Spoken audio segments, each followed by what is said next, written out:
নিলয় দাদুর সাথে বসে মহাভারতে টিভি সিরিজ দেখছিল। দেখল অশ্বত্থামা নামে এক যোদ্ধা, যিনি কপালে এক অদ্ভুত ধরনের জ্যোতিষ্মান মণি নিয়ে ঘোরেন, আর তার শরীরে কোনো অস্ত্র কাজ করে না। শেষ যুদ্ধে শ্রীকৃষ্ণ সেই মণি কপাল থেকে কেটে নেন। নিলয় চুপ করে জিজ্ঞেস করলো, এই মণিটি কি? এটা কি সত্যি কোনো অলৌকিক জিনিস ছিল? দাদু তখন হেসে বললেন, দাদু ভাই, এখনকার বিজ্ঞানীরা বলেন এটা হয়তো ছিল কোনো শক্তিশালী শক্তি নির্গত যন্ত্র, যা রেডিও তরঙ্গ বা শক্তির ছায়া তৈরি করত। এর পেছনের বিজ্ঞানটি কি দাদু? তখন দাদু নিলয়কে বলতে শুরু করলো, অশ্বত্থামার কপালে যে মণি ছিল সেটা হতে পারে কোনো বায়ো এনার্জি এমিটার, যা একটি জিনিস যা শরীরের চারপাশে একটু ম্যাগনেটিক শিল্ড তৈরি করে।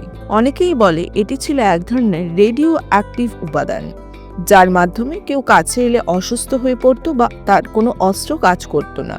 আবার কেউ কেউ বলে সেটা ন্যানো টেকনোলজি ইনফিউজড বায়োক্রিস্টাল। আজকের দিনে RFID চিপ, বায়োসেন্সর, EM শিল্ড, এই সবই কিন্তু বাস্তব। তাহলে 1000 বছর আগে যদি অ্যাডভান্স সিভিলাইজেশন থাকতো, তাদের কিছু রয়ে গেলে সেখানে কি মণিটি হতে পারে না? নিলয়ের মন্তব্য, মানে অশ্বত্থামার মণিটি কোনো অলৌকিক পাথর ছিল না, ওটা ছিল এক ধরনের শক্তিচালিত বিজ্ঞান চক্র।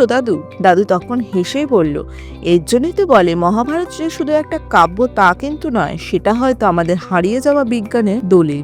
কারণ মহাভারতে এরকম অনেক জিনিস আমরা পরবর্তীতে বিজ্ঞানের সাথে যুক্ত করতে পারি।